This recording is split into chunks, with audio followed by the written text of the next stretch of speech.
Summer, 1944. The skies over Kent carried a sound that shouldn't exist.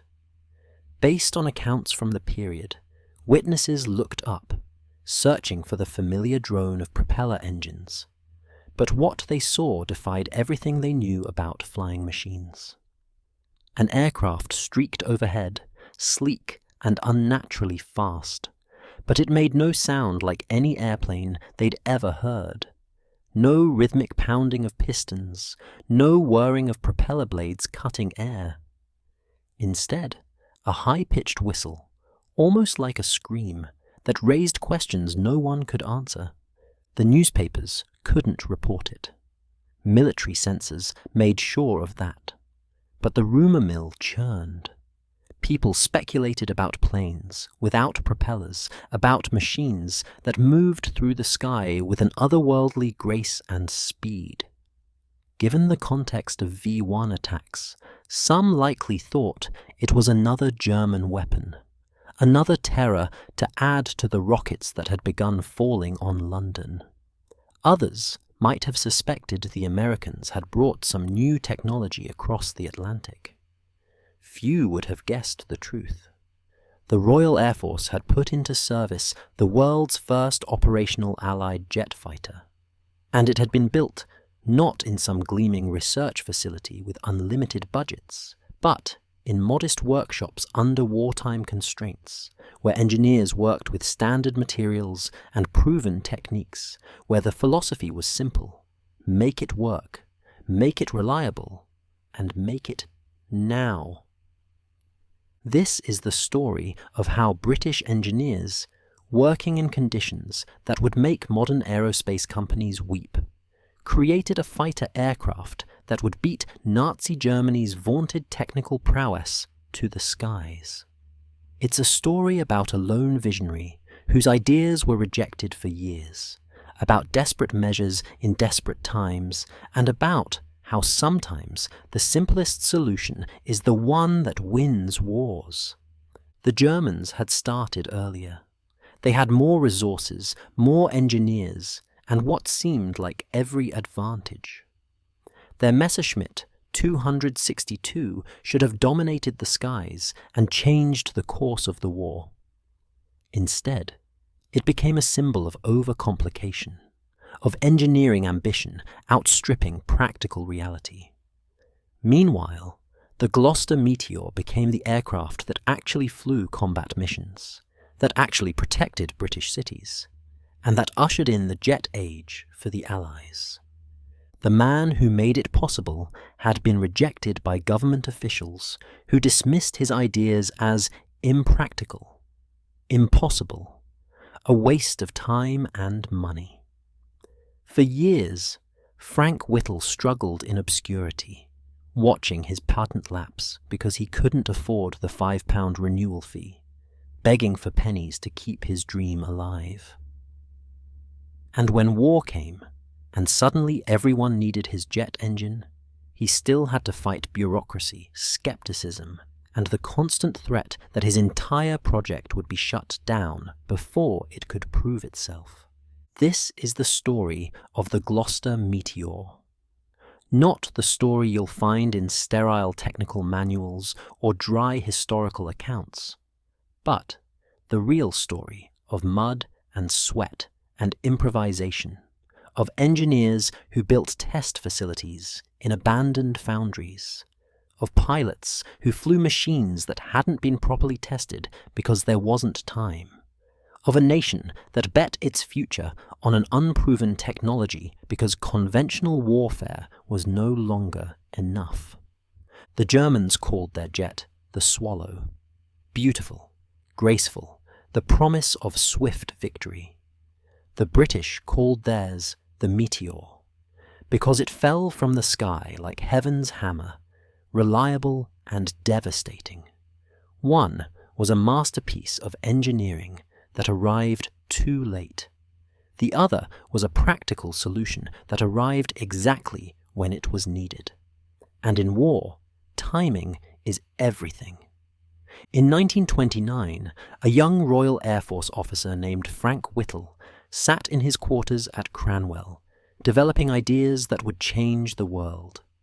He was 22 years old, intense and intellectually restless, the kind of officer whose mind raced ahead to possibilities others hadn't yet considered. His thinking centered on the future of flight, on the limitations of propeller-driven aircraft, and on the physical laws that suggested there had to be another way forward. The propeller, Whittle knew, was reaching its limits. You could only spin it so fast before the tips approached the speed of sound and efficiency collapsed. You could only build engines so powerful before weight became prohibitive. There was a ceiling, both literal and figurative, that conventional aircraft were approaching. But Whittle saw past it. He imagined an engine that used the principle of jet propulsion, where hot gases expelled backward would push an aircraft forward with tremendous force. The concept wasn't entirely new, but making it practical, making it work, that was the challenge. He wrote it all down. The calculations, the theories, the basic design for a turbojet engine. He submitted it formally to the Air Ministry in London, confident that someone there would see what he saw, that they would recognize the revolutionary potential of what he was proposing. The response, when it came, was devastating. The Air Ministry's Department of Scientific and Industrial Research reviewed his work and found it wanting. They pointed out errors in his calculations, though some of those criticisms would later prove to be based on their own misunderstandings. They declared his design impractical. The centrifugal compressor he proposed would be too large for aircraft use, they said. Current materials couldn't handle the temperatures involved. The whole concept was dismissed as interesting, but unworkable. Whittle didn't give up. In January 1930, he filed for a patent on his turbojet engine design. The patent was granted in 1932, a formal recognition that his ideas were at least novel, even if no one thought they were useful. For a brief moment, he must have felt vindicated. Here was official acknowledgement, on paper, that Frank Whittle had invented something significant. But patents cost money to maintain. Every year, a renewal fee had to be paid. It wasn't much, just £5. But for a junior RAF officer with no outside income and no one willing to invest in his ideas, it might as well have been £500. In January 1935, when the renewal came due, Whittle couldn't pay it. He approached the Air Ministry, asking them to cover the cost. They refused. Without the renewal fee, the patent lapsed. Whittle's revolutionary jet engine design entered the public domain, free for anyone in the world to use. Years later, that decision would haunt British officials. The Germans, it turned out, had access to British patent libraries. Whether German engineers actually read Whittle's patent and used it for their own jet engine development remains disputed, but the possibility hung over the entire war effort like a dark cloud. Had the Air Ministry's penny-pinching given Nazi Germany the blueprint for jet propulsion? But in 1935, Whittle had more immediate problems than hypothetical German engineers. He had a revolutionary idea and no way to develop it. He was still a full-time RAF officer, with duties and obligations that consumed most of his time. He had no funding, no workshop, no one who believed in his vision enough to risk their money on it. The dream should have died there, buried under the weight of institutional indifference and economic reality. Then, in May 1935, he received a letter that changed everything. It was from Rolf Dudley Williams, a former fellow cadet at Cranwell, who had left the RAF, but remembered Whittle's brilliant mind and unconventional ideas. Williams had partnered with another retired RAF man, James Collingwood Tinling, and together they had a proposition. They would act on Whittle's behalf to gather financing. They would take the business risk, while Whittle continued to develop the technical side. It took months of searching, months of pitching the idea to skeptical investors who thought jet propulsion was science fiction. But, eventually, Williams and Tinling found someone willing to gamble. Falk and Partners, a specialist investment bank known for backing risky ventures, agreed to fund the development. The amount was modest, just £2,000 initially, with an option for another £18,000 if the project showed promise. It wasn't much, but it was enough. In March 1936, Power Jets Limited was formed. The ownership structure reflected the desperate nature of the venture. Whittle and his partners retained 49% of the company, while the investment bank held the rest. Whittle himself, still a serving RAF officer, was limited to working just 6 hours per week on the jet engine. 6 hours to develop a technology that would require thousands of hours of testing, calculation, and refinement. Somehow, impossibly, Whittle made it work. He recruited a small team, found facilities at British Thomson Houston's works in Rugby, and began building his first practical engine. The work was painstaking, frustrating, marked by setbacks and failures. The engine had to be designed from first principles because there were no textbooks on jet propulsion, no established practices to follow. Every component had to be calculated, fabricated, tested, and usually redesigned after it failed. The team worked in conditions that would horrify modern engineers. Their facilities were basic. Their equipment was second-hand or improvised. They had no computer modeling, no advanced materials, no safety protocols beyond common sense and prayer. When something went wrong, and things went wrong constantly, they fixed it with whatever they had on hand and tried again. On April 12, 1937, Frank Whittle's jet engine ran for the first time. It was a bench test. The engine bolted to a test stand with instrumentation to measure thrust and monitor temperatures. Whittle opened the fuel valve slowly, carefully. The engine began to spool up, the turbine spinning faster and faster. Then, suddenly, it screamed. The speed increased rapidly, far faster than expected. The combustion chamber began to glow red with heat. Everyone in the facility stood frozen, watching in horror as the engine threatened to tear itself apart. Whittle later described his terror in that moment, watching his life's work potentially destroying itself in its first seconds of operation. But the engine held together. The speed stabilized. The screaming settled into a high-pitched whistle.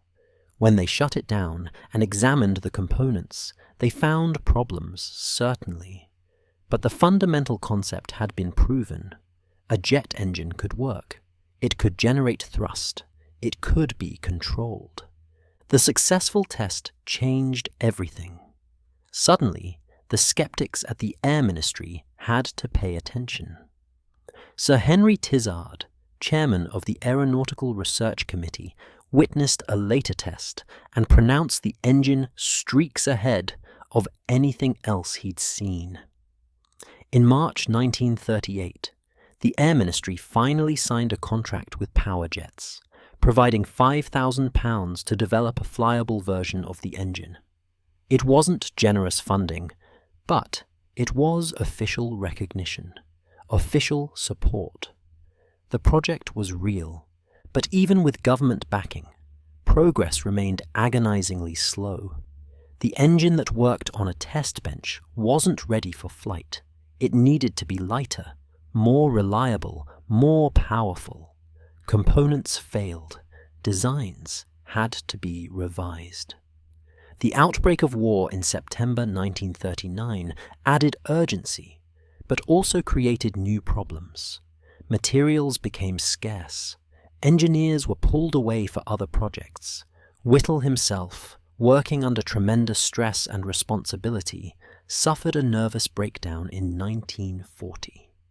Through it all, the work continued. Because by 1940, everyone understood that jet propulsion wasn't just a fascinating technical curiosity, it was the future of aerial warfare. And while Britain struggled to turn Whittle's engine into something practical, German engineers were working on their own jet designs with far more resources and institutional support. The Messerschmitt 262 began as a vision of perfection. In April 1939, before the war had even started, the German Air Ministry commissioned Willy Messerschmitt to design a jet-powered fighter that would dominate the skies. The specifications were ambitious. An aircraft capable of 1 hour's endurance with a speed of at least 850 kilometers per hour. It would need to outrun, outclimb, and outfight anything the Allies could field. Messerschmitt assembled his best designers and engineers. They began with a clean sheet, unburdened by conventional thinking about aircraft design. The result was technically brilliant, a masterpiece of aerodynamic engineering.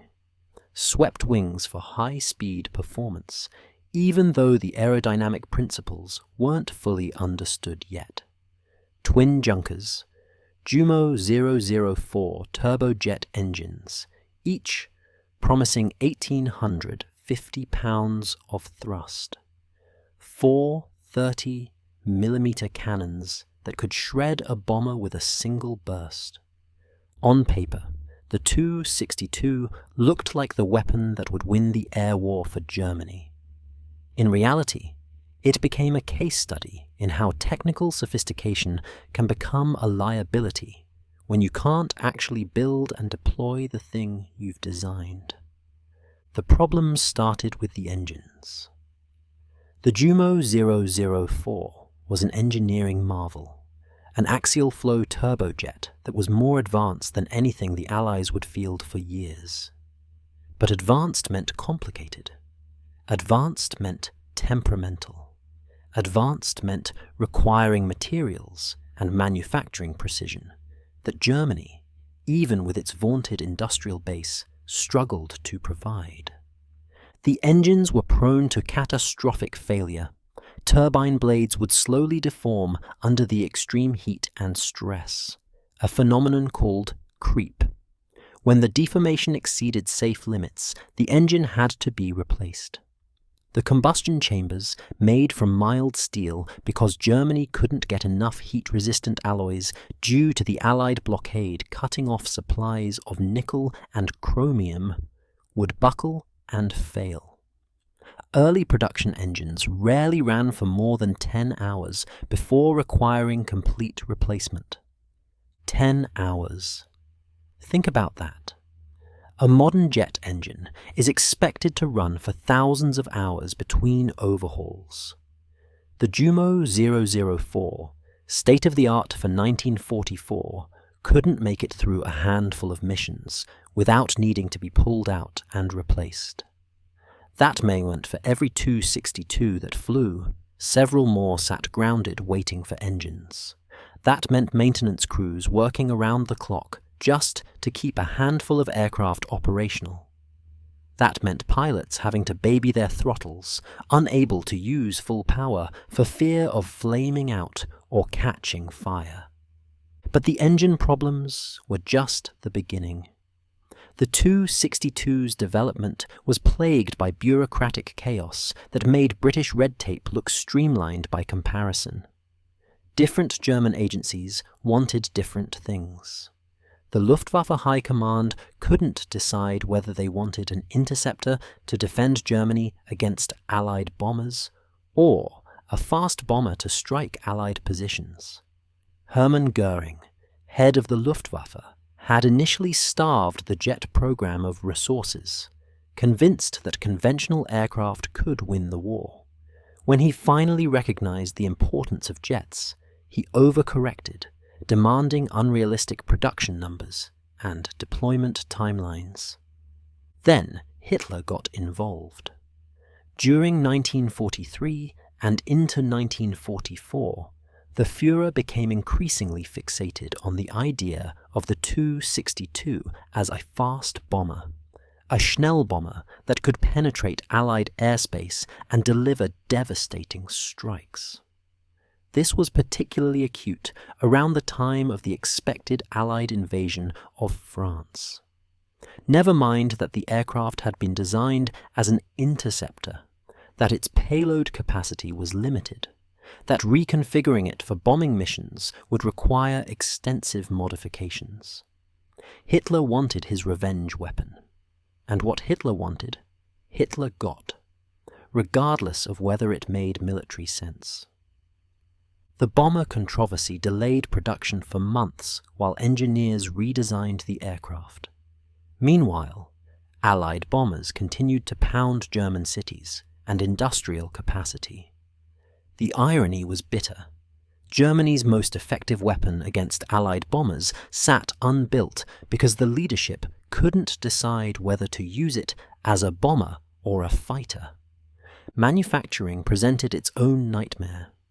The Tu-62 required precision machining and skilled labor. As the war ground on and Allied bombing intensified, German industry struggled to meet those requirements. Production was dispersed across multiple facilities to reduce vulnerability to bombing. But that meant coordination problems, supply chain issues, and quality control challenges. Even when Germany finally committed to mass production in 1944, the numbers never reached what was needed. Approximately 14,332 62s were eventually built, but fewer than 300 saw combat. The rest sat in hangars or on production lines, lacking engines or trained pilots or spare parts. The Tu-62's landing gear was notoriously fragile, prone to failure on the rough airstrips that were all Germany had left by 1945. The aircraft suffered from longitudinal instability, requiring constant pilot attention.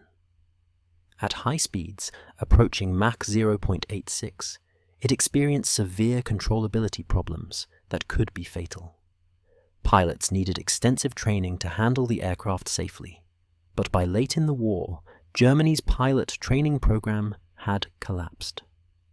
New pilots arrived at squadrons with minimal flight time and no experience with jets, expected to somehow master the most demanding aircraft in the Luftwaffe's inventory while under constant threat of Allied attack. When the Tu-62s did make it into combat, it was devastating.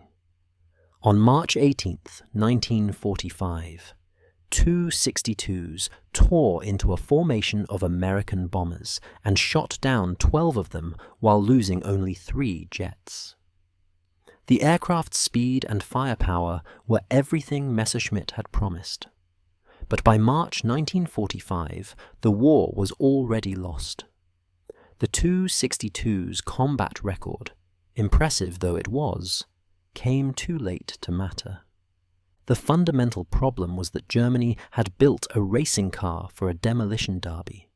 The Tu-62 was sophisticated, advanced, technically brilliant, and completely unsuited to the desperate, resource-starved reality of Germany in 1944 and 45. It needed perfect runways, constant maintenance, specialized fuel, trained mechanics, experienced pilots, and time to prepare missions. Germany had none of those things. What Germany needed was something simple, reliable, something that could be built quickly, maintained easily, and thrown into battle with minimal preparation. What Germany built instead was an engineering masterpiece that spent most of its time grounded. While Germany pursued perfection, Britain pursued practicality. In 1940, the Gloster Aircraft Company received a contract to design a jet-powered fighter around Whittle's engine. The designer assigned to the project was George Carter, and Carter understood something that his German counterparts apparently didn't. The perfect is the enemy of the good enough.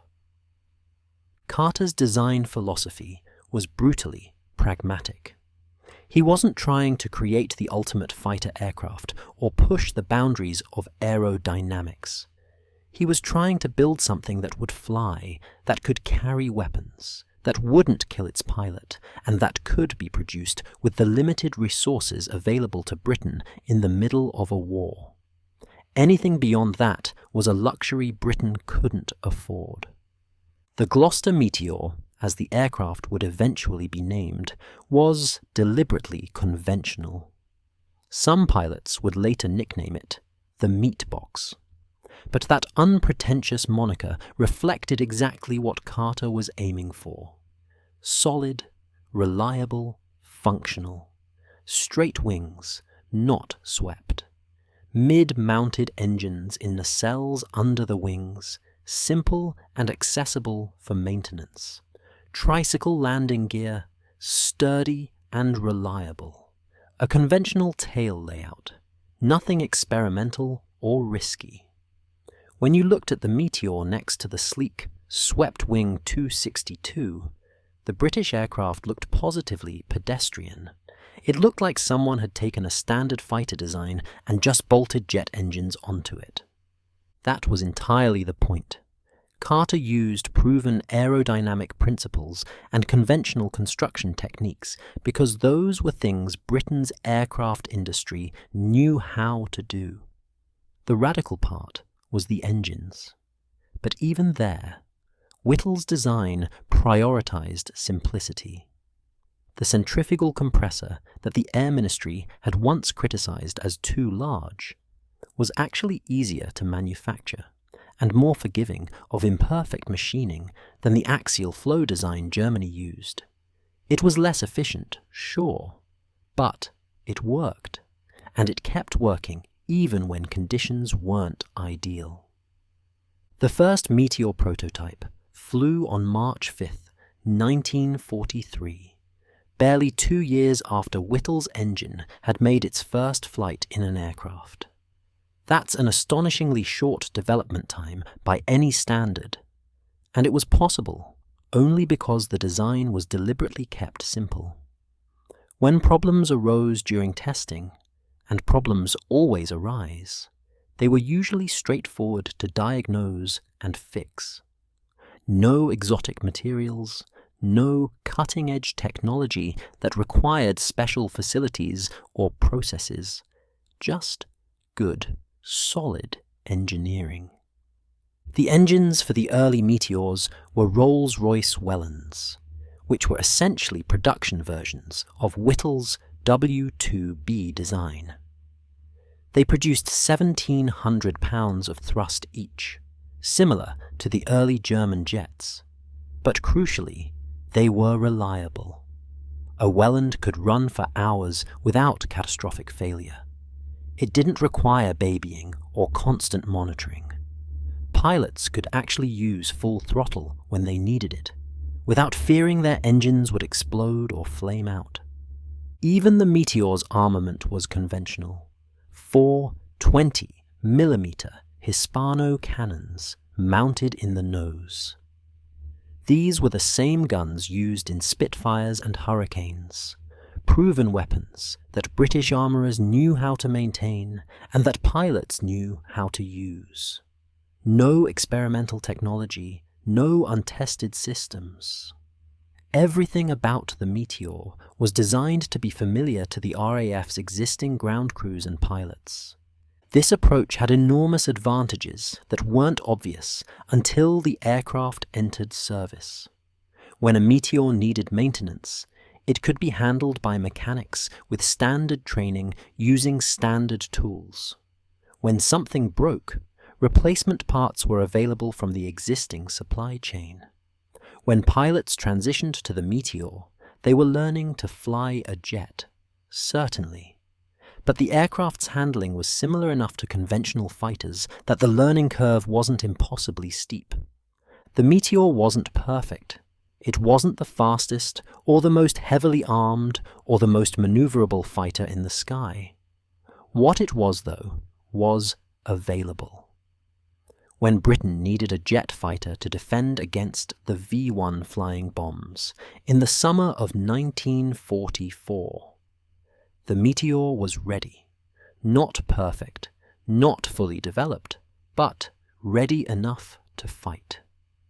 The Germans, meanwhile, were still sorting out engine reliability problems and arguing about whether the Tu-62s should be a bomber or a fighter. Britain had a working jet fighter in squadron service, flying combat missions, defending the homeland. Germany had an engineering marvel that mostly sat in hangars waiting for spare parts. It's worth considering what might have happened if Germany had taken Britain's approach. If they had prioritized simplicity and reliability over technical sophistication, if they had accepted a good enough jet fighter and gotten it into production a year earlier, the air war might have taken a very different course. But German engineering culture, particularly in the Nazi era, valued technical achievement and bold innovations.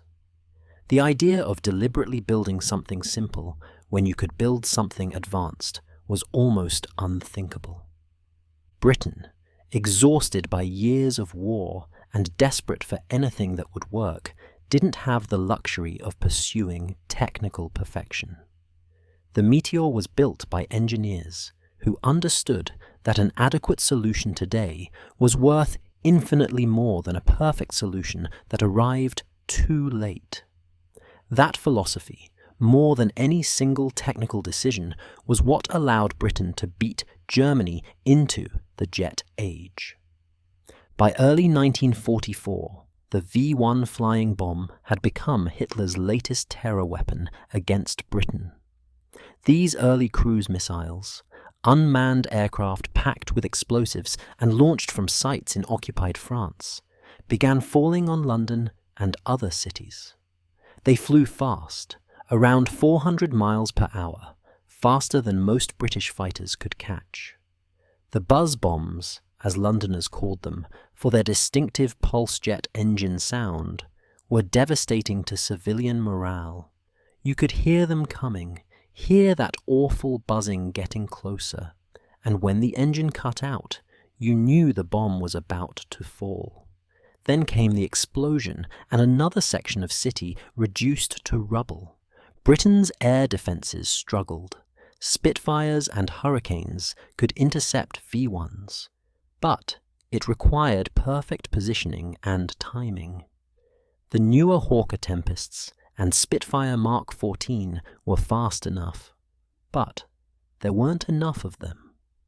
Anti-aircraft guns and barrage balloons helped, but the V-1s kept coming. In June 1944 alone, over 1,000 flying bombs hit Britain. Something had to be done. The Meteor, rushed through its final development stages, was seen as a potential solution.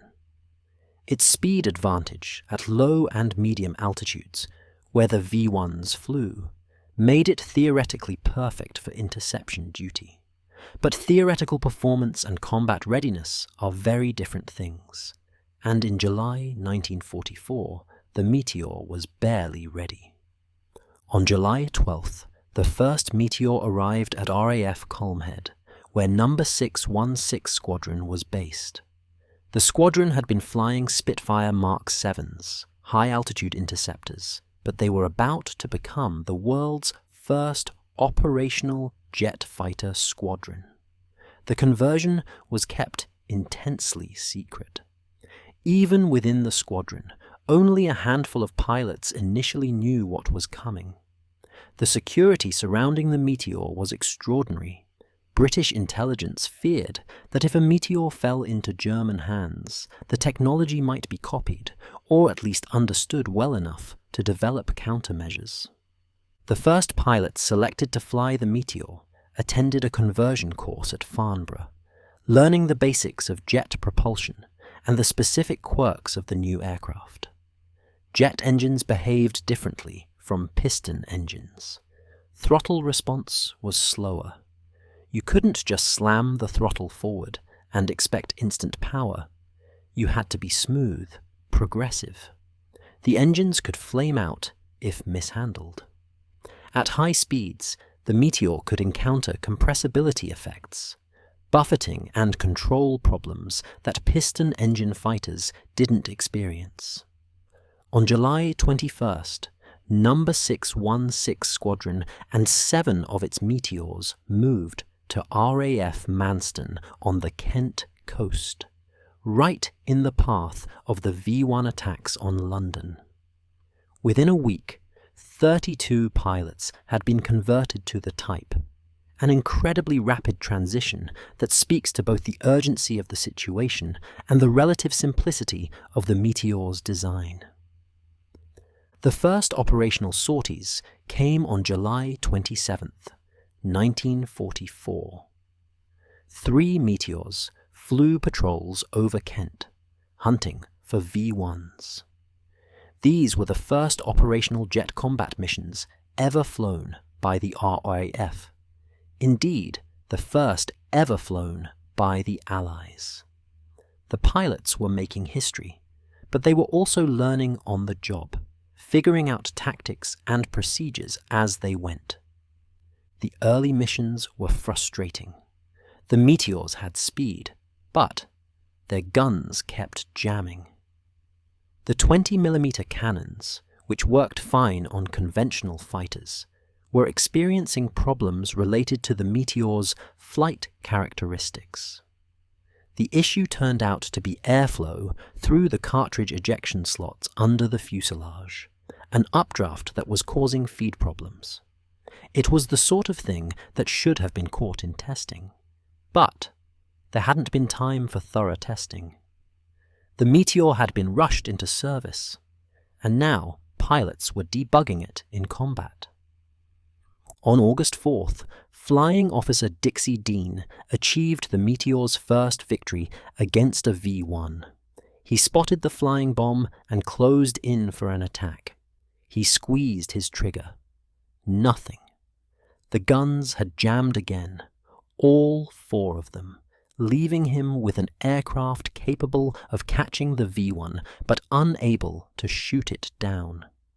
For a moment, Dean must have felt the frustration of every pilot who'd ever faced a mechanical failure at the worst possible moment. Then he had an idea. The Meteor was faster than the V-1, fast enough to overtake it. Dean increased speed, pulled alongside the flying bomb, and carefully positioned his wingtip under the V-1's wing. Then he flipped his aircraft, using his wing to tip the V-1 off balance. The maneuver threw off the V-1's gyroscopic guidance system. The flying bomb rolled, dove, and crashed into an empty field where its explosion harmed no one. It was an unconventional victory, achieved through quick thinking and the Meteor's superior speed. It was also the first combat kill ever scored by an Allied jet fighter, and it came just 8 days after the Meteor entered service. Minutes later, that same day, Flying Officer J. Roger shot down another V-1 using his cannons, the first conventional aerial victory for a British jet. By contrast, the German Tu-62's operational units wouldn't begin regular missions until later that fall. While experimental German jet units had flown limited sorties in July, full operational deployment came months after the Meteor had already proven itself in combat. The gun jamming problem was quickly resolved once engineers understood what was causing it. Over the following weeks, No. 616 Squadron scored additional victories. The final tally would reach 13 confirmed V-1 kills by the time the launch sites were overrun, with sources sometimes citing 14 depending on disputed claims. While this was a modest number compared to the thousands destroyed by all British air defences, the Meteor had proven it could do the job it had been rushed into service to do. More importantly, the Meteor was learning to be reliable. Early engines were replaced with improved Rolls-Royce Derwents that provided more power and better durability. The aircraft's quirks and limitations were being documented, understood, and either fixed or worked around. Pilots were developing tactics specific to jet combat, learning how to use their speed advantage effectively. Ground crews were becoming familiar with jet engine maintenance, developing procedures that would serve the RAF well in the coming jet age. The V-1 campaign ended in early September 1944, when Allied ground forces overran the launch sites in France.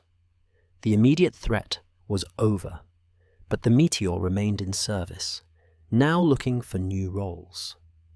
Plans were made to send the aircraft to the European continent for combat against German fighters, but those plans were repeatedly delayed. British intelligence remained paranoid about the Meteor's technology falling into German hands, and operations were restricted to areas where a downed Meteor could be quickly recovered by Allied forces. It's one of the great what-ifs of the war.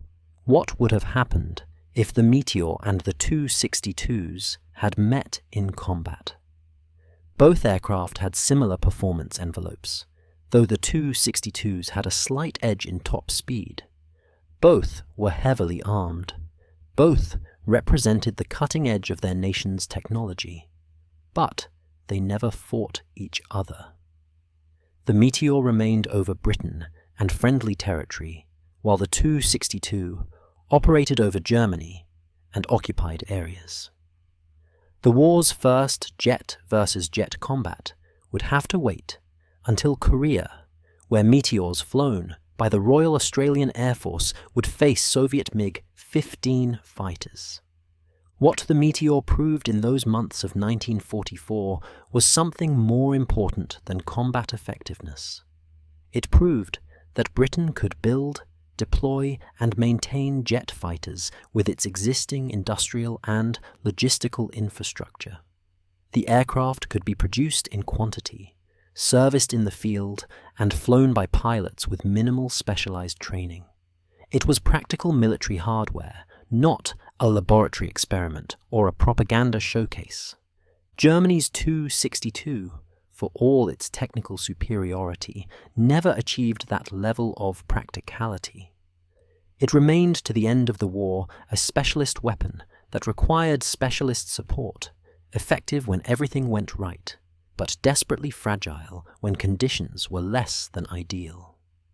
The Meteor, built from what critics might have called inferior technology and outdated design principles, proved to be exactly what Britain needed.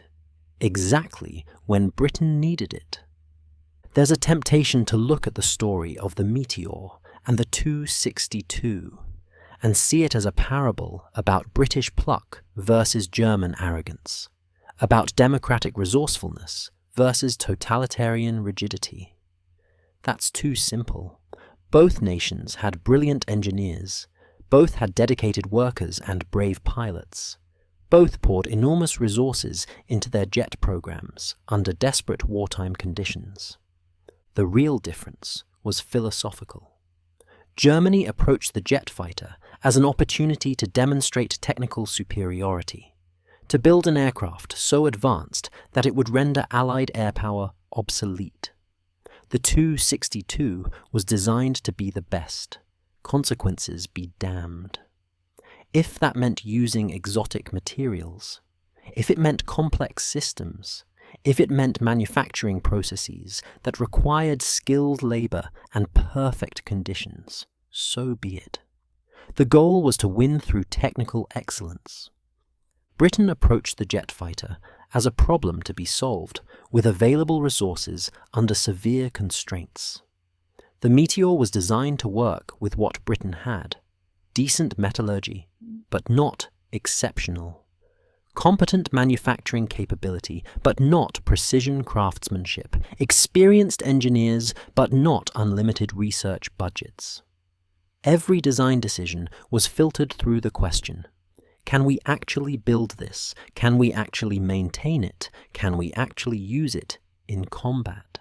That difference in philosophy extended throughout both programs. Germany centralized jet development under the Air Ministry, with multiple competing contractors, leading to bureaucratic infighting and duplicated effort. Britain concentrated on Whittle's engine design and Gloster's airframe, accepting that this approach might not produce the absolute best possible jet, but would produce a working one faster. Germany kept modifying the Tu-62 design, chasing improvements and responding to changing requirements from leadership. Britain locked down the Meteor's design early and focused on getting it into production, accepting known limitations rather than delaying for enhancements.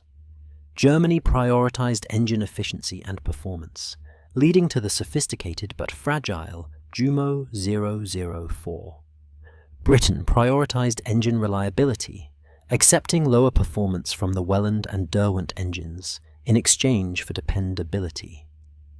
These choices weren't made because British engineers were less ambitious or less capable than their German counterparts.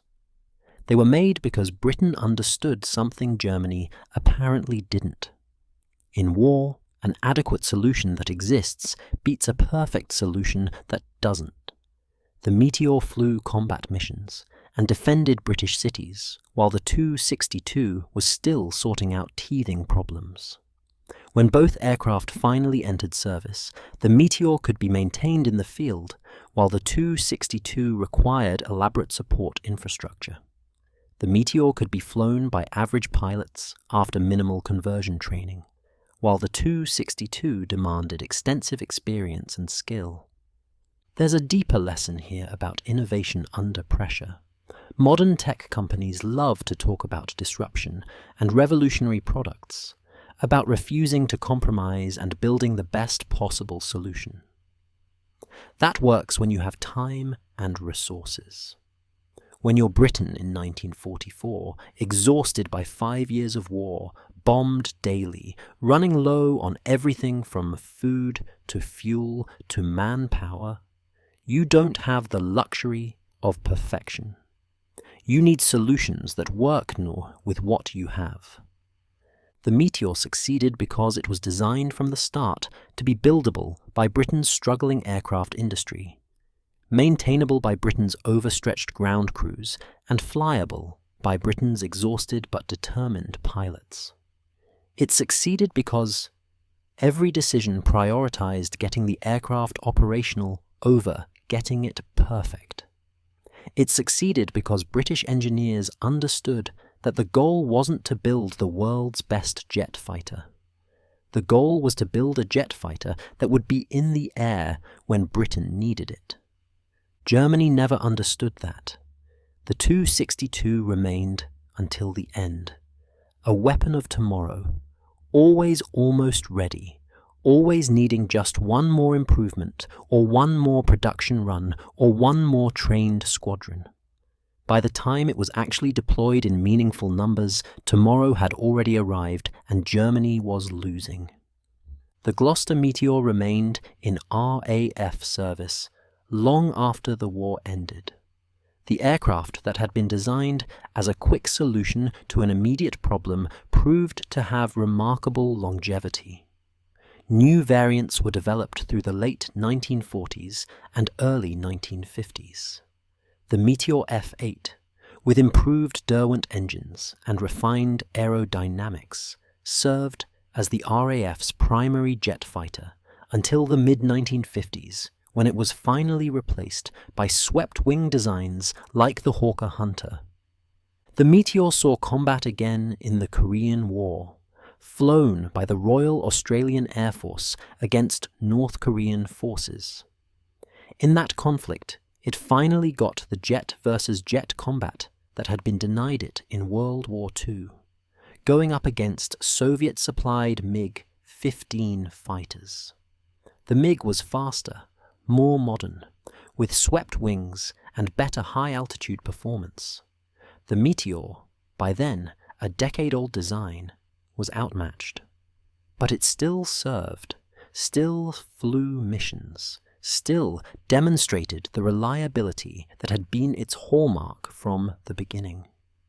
In total, nearly 4,000 Meteors were built, more than any other British jet aircraft of its era.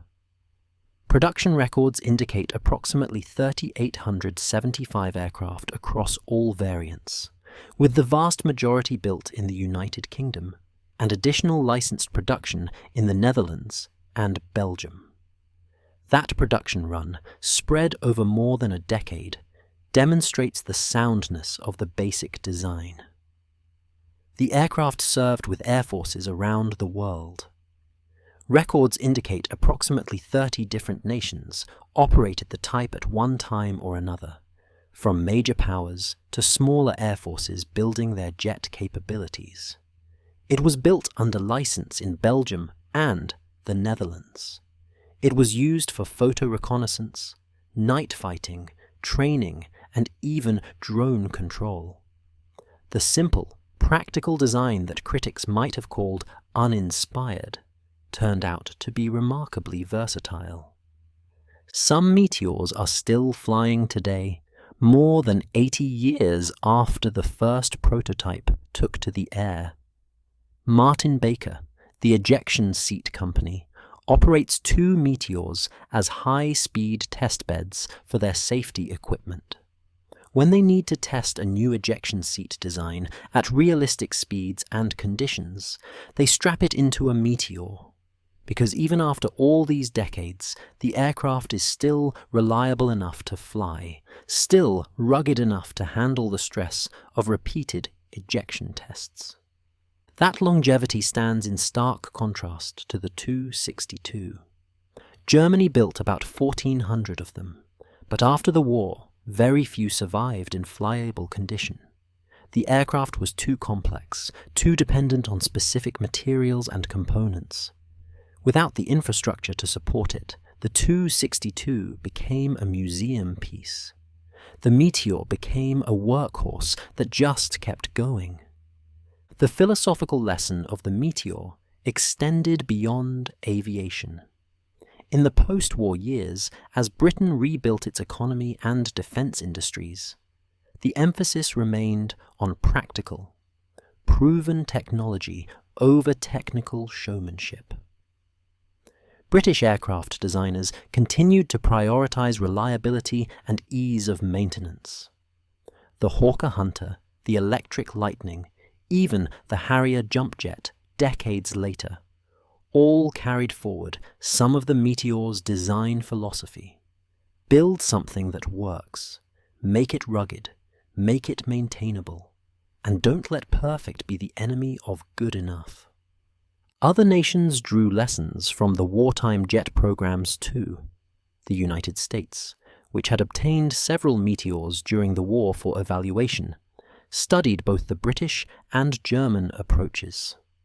American jet fighters of the late 1940s and early 1950s, aircraft like the F-80 Shooting Star and F-84 Thunderjet, reflected an emphasis on conventional layout, proven construction techniques, and engines that balanced performance with reliability.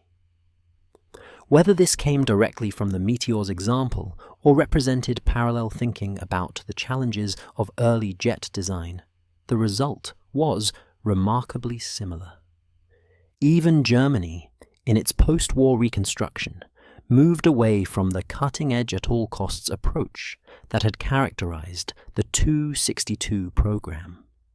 When West Germany rebuilt its air force in the 1950s, it equipped with foreign-designed aircraft that emphasized practicality and supportability, suggesting the lessons of wartime overcomplexity had been learned. The Meteor's greatest legacy, though, isn't in the aircraft that came after it. It's in the demonstration that innovation doesn't require revolution, that progress can be incremental, that solving today's problem with today's technology is often smarter than waiting for tomorrow's perfect solution. The engineers who built the Meteor weren't trying to change the world.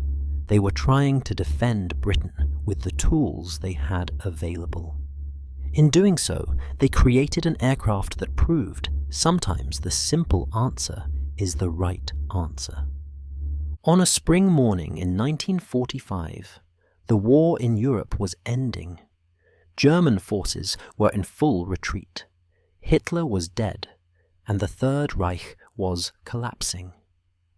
Allied soldiers advancing through Germany found factories full of Tu-62 fighters in various stages of completion, lacking engines or avionics or trained pilots. They found design documents for even more advanced versions that had never been built. They found the remnants of a jet program that had consumed enormous resources and delivered too little, too late. In Britain, No. 616 Squadron was still flying Meteors, still on patrol, still ready, though the enemy was beaten. The aircraft that had been rushed into service in the summer of 1944 was still flying, still working, still reliable. Other RAF squadrons were converting to the Meteor. Production was ramping up. The jet age in Britain was just beginning, built on the foundation of an aircraft that some had dismissed as too simple, too conventional, too much a compromise. The story of the Gloster Meteor isn't just about one aircraft or one nation's approach to engineering. It's about how problems get solved under pressure, how innovation happens when resources are limited, how sometimes the path forward isn't about being the first or the best, but about being good enough at the right time. Frank Whittle, who had started the whole thing with calculations in his quarters at Cranwell, was knighted after the war. Power Jets, his company, was nationalized, a decision he deeply resented. But his engine design lived on, influencing British and American jet development for decades. The simple centrifugal compressor he'd championed over the criticisms of experts proved to be exactly what the early jet age needed. George Carter, who designed the Meteor, continued working in British aviation, contributing to aircraft that would defend Britain through the Cold War. The practical, no-nonsense approach he brought to the Meteor design influenced a generation of British engineers. The pilots and ground crews of No. 616 Squadron, who had flown and maintained the world's first operational Allied jet fighter, scattered after the war. Some stayed in the RAF, flying newer aircraft and passing on their jet experience. Others returned to civilian life, carrying with them the knowledge that they had made history in the skies over Kent. And the Meteor itself, the aircraft built under conditions of desperate wartime shortage and crushing time pressure, that aircraft kept flying for decades. It defended Britain, fought in Korea, trained pilots, tested ejection seats, and proved every single day that sometimes simple, reliable, and good enough is better than complex, sophisticated, and unavailable. Germany had tried to win the jet race with technical brilliance and had lost. Britain had won by building something that actually worked. That lesson, learned in the desperate days of World War II, remains relevant today. In technology, in business, in any field where problems need solving and time is short, the Meteor story reminds us that perfection is expensive and often unnecessary. What matters is results, and the Gloster Meteor delivered results when they were needed most. If you found this story fascinating, if it changed how you think about innovation and engineering, if you're hungry for more tales from the war that shaped the modern world, hit that like button. Subscribe to the channel. We're bringing you the stories that textbooks skip, the human drama behind the headlines, the moments that mattered. The Meteor's story is just one of thousands of incredible tales from World War II, and we're going to tell them all. Thanks for watching. We'll see you in the next one.